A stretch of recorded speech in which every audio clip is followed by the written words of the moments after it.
என் பெயர் தினேஷ், வயது 30. என் மனைவி பெயர் ரஞ்சிதா, வயது 28. எனக்கு திருமணமாகி 5 வருஷம் ஆகுது. எங்களுக்கு லவ் மேரேஜ் தான். என் மனைவி பார்க்கறதுக்கு ரொம்ப அழகாக இருப்பாள். அவளோட நடை, உடை, பாவனை எல்லாமே சூப்பராக இருக்கும். அவள் கொஞ்சம் ஸ்லிம்மாக தான் இருப்பாள், ஆனால் நல்லா படிச்சிருக்கா. வருஷத்துக்கு ஒரு வாட்டி என்னோடய மனைவி ஊரில் திருவிழா நடக்கும். அதுக்கு என்னோடய மாமனார் எங்களை திருவிழாவுக்காக கூப்பிட்டாங்க. அவரோ கல்யாணத்துக்கு முன்னக்கூட்டியே சென்னையில் செட்டில் ஆனவங்க. அவரும் நல்ல விஷயத்துக்கு தான் ஊருக்கே போவார். அதே போல் நாங்களும் போவோம். ஆனால் இந்த வாட்டி நீ மட்டுமே போ, என்ன ஊருக்கு வர முடியாது, ஏன்னா வேலை விஷயமாக என்னால் வர முடியாது அப்படின்னு என்னோட மனைவிகிட்ட நான் சொல்லிட்டேன். ஆனால் அவள் என்னை விடவே இல்லை. ரொம்ப சண்டை போட்டான் என்கிட்ட. உடனே விருப்பமே இல்லாமல் தான் நான் ஊருக்கு வரேன்னு ஒத்துக்கிட்டேன். ஆனால் லீவு போட்டால் மேலதிகாரி எல்லாமே திட்டுவாங்களே என்ன சொல்லிவிட்டு சரி கிளம்புவோம் என்ன சொன்னான். உடனே நான் வரல, பாப்பாவை வச்சுக்கிட்டு என்னால் வர முடியாது. புதுசாக உள்ள இடத்துக்கு வந்தாலும் அவள் சரி வர மாட்டா அப்படின்னு சொல்லிட்டா.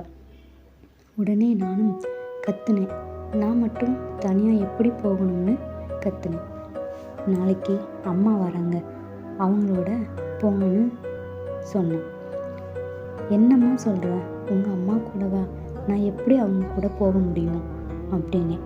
ஆமாம், அவங்களையே பார்த்தாலே எனக்கு பிடிக்காது. அப்படி இருக்கையில் நான் எப்படி அவங்க கூட போக முடியும் அப்படின்னு நான் சொன்னேன். உடனே அம்மாவும் வந்துட்டாங்க. சரி நானும் எப்படியோ கிளம்புறேன் அப்படின்னு போயிட்டேன். அதே நேரம் ரயிலில் ஒரே கூட்டம். சீசன் டேட்டில் ரொம்ப கூட்டமாகவே இருக்கும். நம்மளால் எப்படி ட்ரெயினை பிடிக்க முடியும்? ஏன்னா சின்ன வார்த்தை பேசினேன் மாமியாரிடம். அவங்களும் ரொம்ப கோவக்காரி.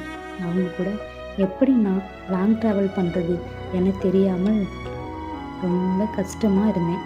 அப்போது எனக்கு ஒரு விண்டோ சீட்டு தான் கிடைத்தது. அது பக்கத்துலேயே என் மாமியாரும் இருந்தாங்க. சரி பரவாயில்லை, ஒரு நாள் மட்டும்தானே என நினைத்து கொண்டே போனேன்.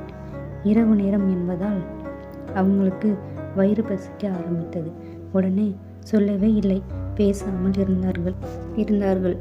ஆனால் மாமியார் மருமகனே எனக்கு சாப்பாடு வாங்கித்தாங்க என கேட்டார். அதற்கு சாப்பாடு வரட்டும், வாங்கித்தாரேன் என்று சொன்னேன்.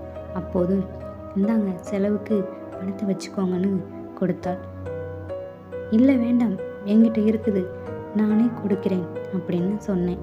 அவள் சண்டை போட்டு நான் தரேன் காசு, இதை வச்சுக்கோங்க, செலவுக்கு என்ன பண்ணுவீங்க அப்படின்று கொடுத்து விட்டார். இந்த கதையின் தொடர்கதையை நீங்கள் கேட்க வேண்டுமென்றால் மறக்காமல் லைக் அண்ட் கமெண்ட் பண்ணி சப்ஸ்கிரைப் பண்ணுங்கள் ஃப்ரெண்ட்ஸ். Okay, thank you.